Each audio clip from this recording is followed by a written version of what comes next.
ta'isu, engkau akan mati seperti apa kau menjalani hidup itu sendiri.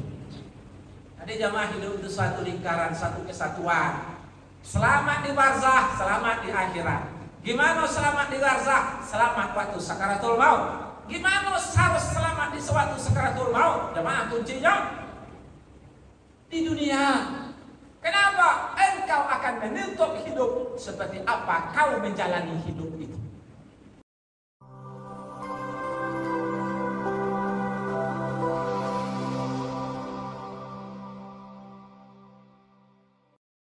Bismillahirrahmanirrahim.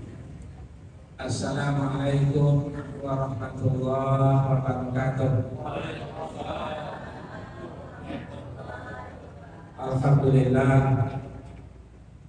Alhamdulillahillazi anzalal Qur'ana 'alal mu'minin.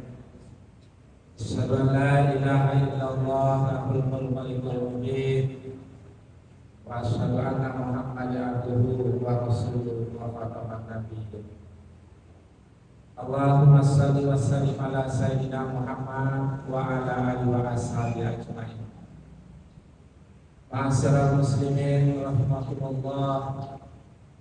Jemaah subuh yang Allah muliakan, alhamdulillah, segala puji bagi Allah Subhanahu wa taala.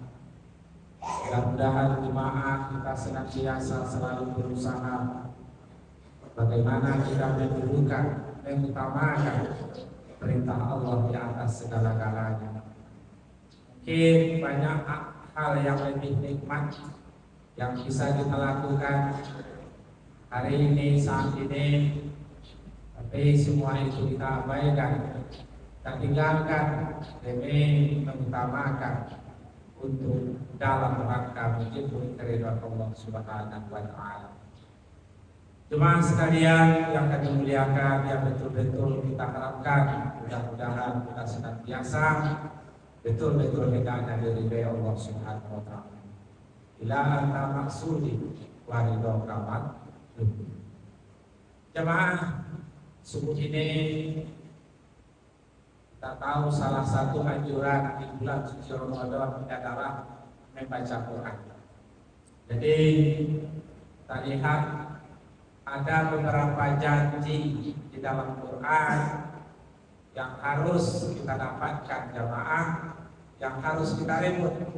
Kenapa? Karena itu merupakan fadilah yang Allah janjikan di dalam bulan suci Ramadan. Banyak janji-janji di dalam Al-Quran.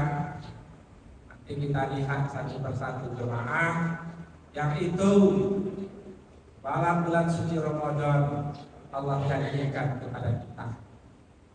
Kita tahu dalam bulan suci Ramadan itu adalah jadwal di mana Allah menurunkan Al-Quran.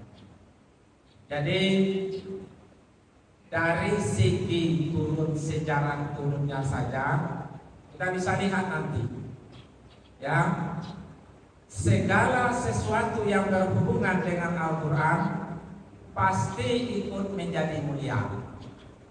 Sudah bisa ditawar-tawar jemaah. Apapun yang berhubungan dengan Al-Quran pasti numpang mujur menjadi mulia. Mulai dari malaikat yang membawa Al-Quran menjadi sayyidul malaikat, pemimpin para malaikat. Kenapa? Karena membawa risalah Al-Quran. Apalagi Nabi, tempat di mana Quran akan diturunkan, menjadi sayyidus Anbiya, Sayyidul Anbiya, penghulu, pemimpin para rasul. Wah, apalagi malam diturunnya Al-Quran menjadi malam Lailatul Qadar. Inna anzalna fi Lailatul Qadar. Malamnya, apalagi bulan menjadi Sayyidus Suhur, ya. Allazi unzila fihi al-Quran, syahrul Ramadan menjadi Sayyidus Suhur. Kenapa? Karena di bulan Ramadan turunnya Al-Quran. Sampai-sampai jamaah jangankan manusia, batu ikut menjadi mulia. Kenapa? Karena di situ diturunkannya Al-Quran. Batu apa? Gua Hira kan? Gua Hira itu tak punya keistimewaan apa-apa. Gua Hira itu sama dengan gua-gua yang lain, tak ada fadilah apa-apa. Gua itu hingga ikut menjadi mulia. Kenapa? Karena di sana diturunkan pertama kali yang Al-Qur'an Al-Alaq 1 sampai 5. Iqra bismi rabbikal ladzi khalaq khalaqal insana min 'alaq iqra wa rabbukal akram allazi 'allama bil qalam 'allamal insana ma lam ya'lam. Karena di situ turunnya Al-Quran. Coba tengok jamaah yang pernah pergi haji, pergi umroh, butuh habis coret-coret. Ada nama Sianu rokan dulu, Sianu ujung batu rokan dulu. Apa tuh? Mencoret-coret buah tuh. Banyak pemerintah Arab Saudi sebetulnya melarang, tapi tidak terkontrol, banyak yang mencoret-coret buah Hira juga. Kenapa? Buah Hira tak punya keistimewaan apa-apa kecuali di sana tempat diturunnya Al-Quran. Jadi jelas jemaah, Al-Quran menjanjikan kemuliaan. Segala sesuatu yang berhubungan dengan Al-Quran langsung numpang ujur ikut menjadi mulia. Coba tengok jemaah, ada ulama-ulama yang dimuliakan. Jangan kelas dunia jemaah, kelas nasional saja. Coba tengok ulama-ulama kita dimuliakan, dielu-elukan, disambut, begitu dibutuhkan. Kehadirannya sangat diharapkan. Tak punya keistimewaan ke mereka kecuali memahami Al-Quran. Abdul Somad, Adi Hidayat, Buya Yahya, siapa lagi? Aagin, dan lain-lain sebagainya. Mereka tak punya keistimewaan apa-apa kecuali karena mereka paham dengan Al-Quran. Bahkan sebagian mereka habis kan? Karena itulah mereka dimuliakan. Karena itulah mereka begitu jujur, disanjung-sanjung karena memahami Al-Quran jamaah. Jadi wajar kalau ada hadis Rasulullah, "Man yuridillahu bil khairi abdi khairan yufaqihu fid din." Siapa saja yang ingin diangkat derajatnya oleh Allah Subhanahu wa taala, maka Allah beri dia pemahaman tentang agama. Jamaah, tidak mungkin orang bisa menjadi baik kecuali paham dengan agama. Jemaah protes, Ustaz, ada orang baik sementara dia bukan agama kita. Jemaah, itu bukan kebaikan dalam agama kita. Kalau agama kita sudah dikunci, orang yang bisa baik itu adalah yufaqihu fiddin, orang yang betul-betul paham, mengerti, mampu mengamalkan dan mempraktekkan dalam kehidupannya sehari-hari. Jadi paham. Makanya jemaah dalam doa kita di saat menyentuh kepala anak, kepala cucu kita, Allahumma faqihu fiddin. Waktu ngobrol kepala itu jemaah kan? Baca doa itu, Allahumma faqihu fiddin.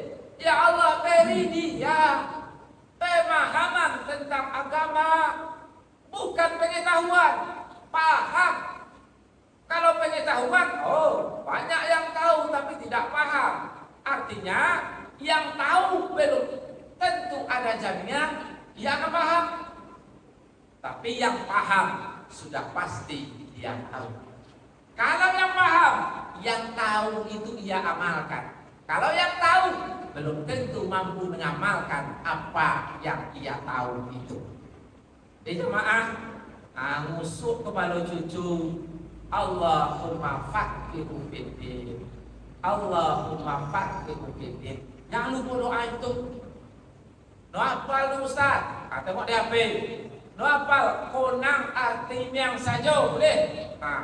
Ya Allah, beri dia pemahaman tentang agama. Kenapa jamaah? Karena anak adalah aset kita yang nanti akan mendoakan kita setelah kita tiada nantinya. Jadi itu doa supaya dia diberi pemahaman tentang agama. Jadi jemaah yang pertama, Al-Quran menjanjikan kemuliaan. Yang kedua jemaah, Al-Quran menjanjikan keselamatan. Nah, Nabi pernah megang Quran jemaah, Nabi ucapkan 3 kali pada itu. Basirul mu'minin, basirul mu'minin, basirul mu'minin. Fa inna hadzal Qur'an tarfu bi yadillah wa tarfu bi aydikum. Famassaku bih fa innakum lam tahliku wa lam tadillu ba'dahu abada. Gembiralah kalian orang mukmin, gembiralah kalian orang mukmin, gembiralah kalian orang mukmin. Kenapa?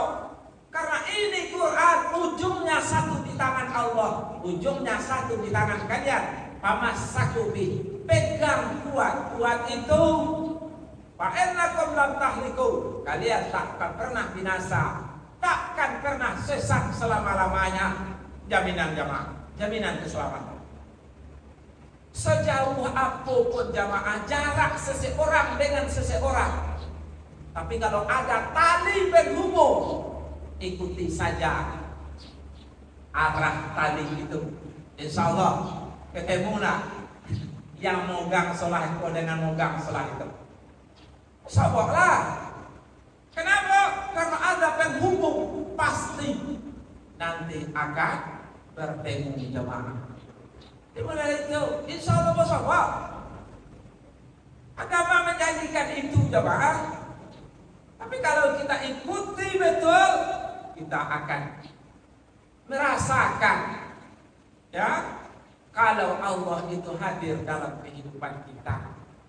Tapi kalau tidak bisa merasakan, berarti kita tidak pernah ikut tali itu. Jamaah sebetulnya hidup pemilihan. Kalau mau selamat ikuti dalam surah Al-Balad tuh.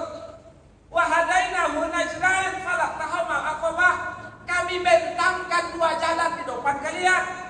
Falaqtahamal aqabah. Tapi kalian tak mau nempuh jalan yang susah. Terserah jamaah. Wak tempuh jalan iko ujung. Wak tempuh jalan iko kesiko muaronya. Jolah. Jadi seandainya nanti jamaah ada manusia yang tidak selamat di penghujung harinya sampai di yaumul barzakh, langsung tidak lolos di sidang awal alam barzakh. Jamaah yang salah itu manusia. Yang salah itu manusia, bukan Allah, bukan takdir. Jangan salah dalam menerjemahkan takdir. Kenapa nos mayang? Lalagai itu takdir, lalagai itu lah kekodin. Masuk kampung itu jamaah. Jamaah salah kalau menyalahkan takdir di dalam hidup kok. Kenapa? Karena Allah. Awak kan bukan paham Jabariyah. Awak bukan paham Mu'tazilah. Kalau Mu'tazilah yang menentukan nasib manusia mutlak manusia. Kalau Jabariyah yang menentukan nasib buruk manusia itu baik buruk ditentukan oleh Tuhan. Awak kan ahli sunnah wal jamaah, ada wewenang itu yang diberikan kepada manusia, ada wewenang itu diberikan oleh Allah kepada manusia, ada memang wewenang itu milik Allah Subhanahu wa taala. Sehingga dalam agama kita jemaah kan ada takdir muqayyad, ada takdir mutlak atau mubrab. Ada takdir yang tak bisa dirubah, itu takdir mutlak atau takdir mubrab. Jamaah boleh bisa memilih orang tua. Bisa awak memilih siapa dari mana ingin awak lahir. Tak bisa kan? Kalau bisa lah awak memilih siapa orang tua, awak mungkin ingin keturunan Nabi, nah? Anak siapa? Anak Nabi Muhammad. Anak siapa? Anak Abu Bakar Siddiq. Anak siapa? Umar bin Khattab. Karena orang tua tak pernah awak memilih jamaah. Tahu-tahu lahir dari orang tua awak hariko. Kalau bisa memilih jamaah, mungkin jamaah lah yang ingin nak menjadi anak Jokowi enggak? Omong, jangan. Aku mengusulkan kan. Ya ampun lah jamaah. Nanti orang Islam jadi akhirat. Jangan. Yang lain lah. Ada yang berbau agama lah ya. Kalau Jokowi tak usah. Alih mana? Pak pindah nih Papua tu so. Kau apa? Kalimantan. Jadi jemaah, takdir mutlak sebagai orang tua kita tidak bisa milih. Jenis kelamin kita tidak bisa memilih. Tahu-tahu lahir laki-laki, tahu-tahu lahir perempuan. Jemaah, wajah bentuk untuk tidak bisa milih. Kalau bisa ingin wa gagah, sehat.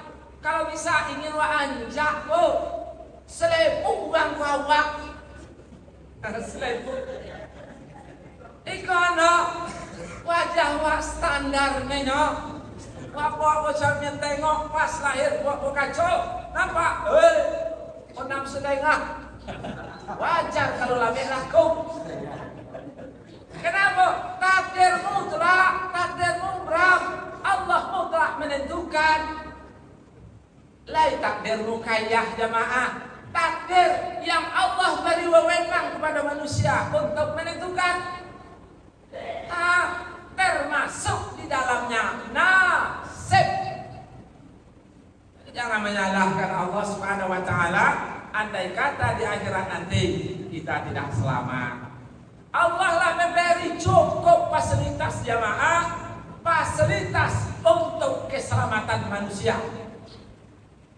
Allah beri kita kan akal bisa bedakan ini baik, ini buruk. Allah berikan kita hati bisa bedakan ini benar, ini salah. Allah kirim Rasul sebagai model, contoh, idola. Allah turunkan Al-Quran, Allah lengkapi dengan hadis. Nanti belum juga cukup, Allah kirim ulama-ulama yang harus mengingatkan kita. Inoyo selamat lah tu.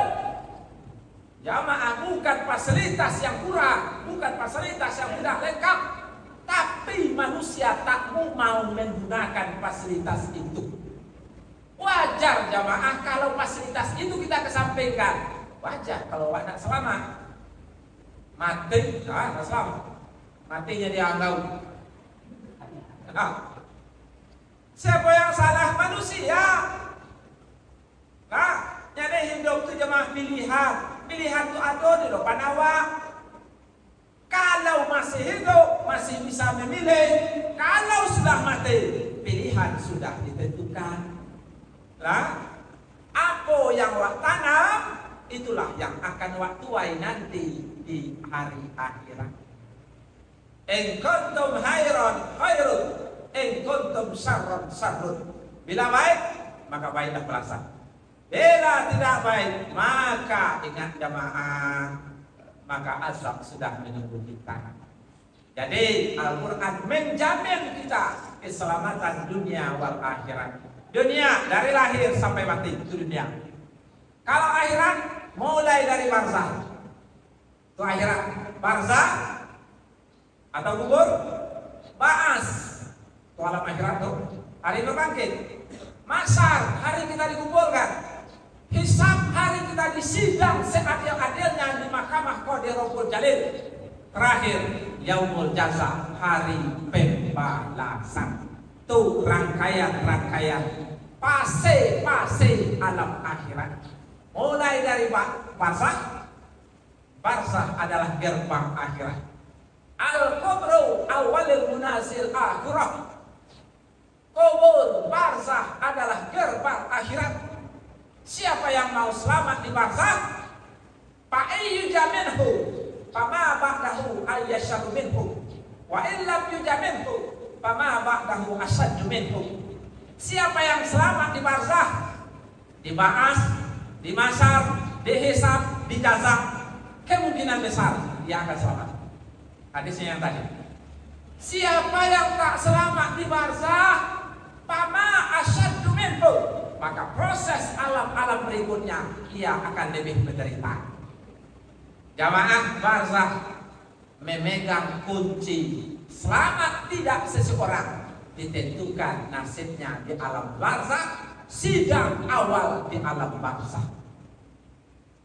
Selamat di barzakh lah. Bagaimana Ustaz cara selamat di alam barzakh? Jamaah, Rasul mengatakan awak harus selamat di waktu syakaratul maut. Mau selamat tidak di alam barzakh, kuncinya di waktu syakaratul maut. Husnul khatimah atau su'ul khatimah. Nah, jamaah, kalau mati dalam keadaan baik, insya Allah nanti di barzakh selamat. Rupanya jamaah, bagaimana cara bisa selamat di sakaratul maut? Nabi pun mengatakan magi solusi. Mau tukum kama ta'isu, engkau hidup, engkau mati, seperti apa kau menjalani hidup. Maka kuncinya bukan di alam barzakh, di dunia. Kenapa? Karena Rasulullah katakan mau tukum kama ta'isu, engkau akan mati seperti apa kau menjalani hidup itu sendiri. Jadi jamaah, hidup itu suatu lingkaran, satu kesatuan. Selamat di barzakh, selamat di akhirat. Gimana selamat di barzakh? Selamat waktu sakaratul maut. Gimana harus selamat di suatu sakaratul maut? Jamaah, kuncinya di dunia. Kenapa? Engkau akan menutup hidup seperti apa kau menjalani hidup itu. Kalau sepanjang hayatnya elok jamaah, insya Allah nanti di akhir hayatnya husnul khatimah. Tapi kalau kalau hidupnya tidak baik, hari-harinya tak tahu menau dengan perintah Allah, hidupnya penuh kelalaian dan dosa, jamaah, pasti ia akan menutup kehidupannya dengan su'ul khatimah. Dasarnya hadis tadi. Jadi kalau bawa jamaah, besok baru tobat, besok lah tua baru berubah. Tiba di soru misuna, soru apa? Jamaah yang bisa memperbaiki awak sendiri. Makanya Abdul Somad menjelaskan, satu, mulailah dari hal yang paling kecil. Yang kedua, mulailah dari diri sendiri. Yang ketiga, jamaah, mulailah saat ini. Kalau kita tidak memulai hari ini jemaah, kapan ada kata-kata selesai? Awali dengan keterpaksaan, lama-lama jadi kebiasaan, terakhir jemaah menjadi kebutuhan. Ikut. Nah, jadi jemaah, Quran menjanjikan keselamatan. Yang ketiga, Quran menjanjikan kebahagiaan. Al-baitu, kata Rasulullah, la yakrahu fihi al-Quran, yakilu khairuhu wa yaksuru syarruhu wa yadiku ahluhu. Jemaah, al-bait, rumah yang tak pernah didengungkan ayat Quran di situ. Yakilu khairuhu, sedikit kebaikan. Iwayak suruh syarruhu, banyak kejahatan. Wayadiku ahlu, penghuni yang tinggal di situ akan sempit hidupnya. Jamaah, di rumah ibu-ibu lah jus berapa gini? Iko 21 pas selesai kan? 21 lah jus berapa bu? Jus 6 pekor tuh. Setidak-tidaknya lah jus 21. Nah, berarti sojus sehari.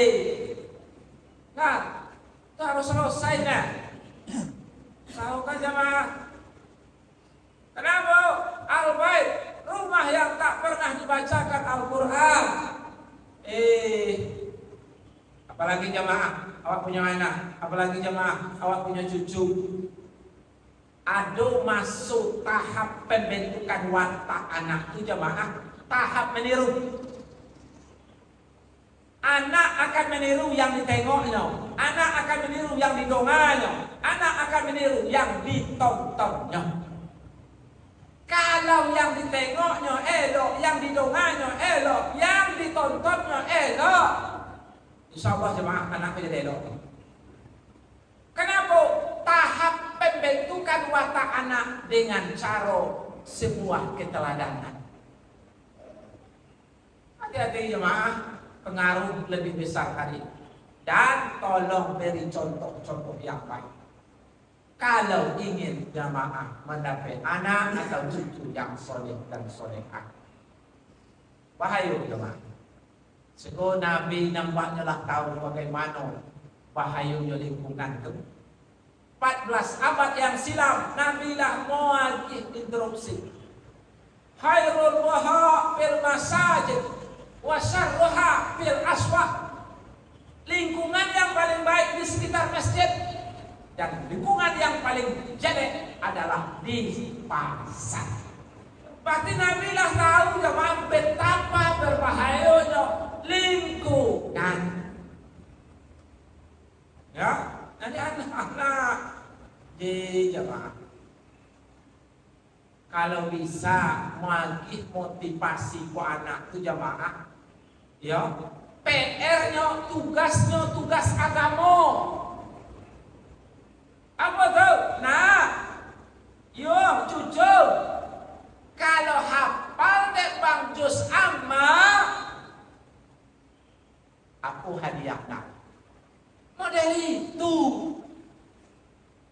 Iko kalau juara kelas bang, jamaah bukan aku mengatakan itu tidak baik, tapi yang tadi jangan tinggal. Ancak yang akan tadi cuma. Nah, kalau sholat 5 waktu bang, kalau bisa bang sholat berjamaah ke masjid, dirangsang, diagih motivasi, diagih sugesti, supaya anak lebih baik jemaah. Mendapatkan anak pintar saja payah, apalagi anak soleh. Lepel anak soleh, dia anak pintar. Kalau pintar indo soleh jemaah, dibaca kedua. Jadi yang ketiga, Quran menjanjikan kebahagiaan jemaah. Yang terakhir yang keempat, Quran menjanjikan pertolongan. Nabi mengatakan, Iqra'ul Quran fa innahu ya'ti yaumil qiyamah syafi'an li ashabihi. Baca olehmu Quran. Kenapa? Karena di hari kiamat, di hari akhirat, syafi'an li ashabihi. Ia akan datang menolong para sahabatnya, dan sahabatnya itu orang yang suka membaca doa. Jamaah, asyikulah baca Quran. Tapi ingat ya, perintah pertama memang Iqra. Iqra itu jangan jamaah awak salah menerjemahkan. Iqra itu bukan artinya mampu membaca Quran, salah. Iqra itu maknanya belajar. Baca, dengan baca kita tahu isinya. Dengan tahu isinya kita bisa mengamalkan. Terakhir jamaah, kita bisa menyampaikan. Jadi kadang-kadang selama itu kan itu, ya perintah Iqra itu mampu membaca tulisan Arab. Salah jamaah kalau titik sampai di situ. Tapi makna Iqra belajar. Belajar oke, memang diawali dengan membaca dan lanjut rangkaian berikutnya. Jadi mudah-mudahan jamaah banyak sekali ya fadilah-fadilah yang Allah janjikan pada kita yang ingin dekat berteman dengan Al-Quran. Kalau Al-Quran zaman dulu jemaah, di kulitnya itu ada tulisan fadilah Quran, keuntungan membaca Quran. Banyak hadis di situ. Khairukum man ta'alamal Quran wa 'allamahu. Sebaik-baik kamu adalah orang yang belajar Al-Quran dan mengajarkannya. Ada fadlul Quran ala sairil kalam ka fadlir rahman ala sairil khalqin. Keutamaan Quran jika dibandingkan dengan bacaan-bacaan lain seperti keutamaan Rahman ala sairil khalqin, seperti keutamaan Allah dibandingkan dengan makhluknya. Ada hadis yang lebih memberi motivasi kepada kita jamaah. Fadlil Quran, bukan yang disebut. Man arada ayatakallam ma'allah falyaqra'ul Quran. Siapa yang mau ayatakallam ma'allah, siapa yang mau berbicara dengan Allah, falyaqra'ul Quran, maka hendaklah dia membaca Al-Quran. Jadi banyak fadilah lain dan yang lain situ. Ya, jadi jemaah mari kita biasakan membaca Al-Quran. Mungkin subuh siap subuh, mungkin siap zuhur, mungkin nanti maghrib isya. Jemaah, tolong mari kita biasakan membaca Al-Quran. Mudah-mudahan seluruh janji-janji yang ada di dalam Quran, mulai dari menjanjikan kemuliaan, menjanjikan keselamatan, menjanjikan kebahagiaan, dan menjanjikan pertolongan, mudah-mudahan kita dapatkan fadilah itu. Allahumma amin. Itu saja, mudah-mudahan bermanfaat.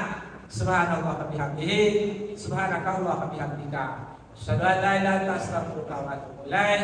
Assalamualaikum warahmatullahi wabarakatuh.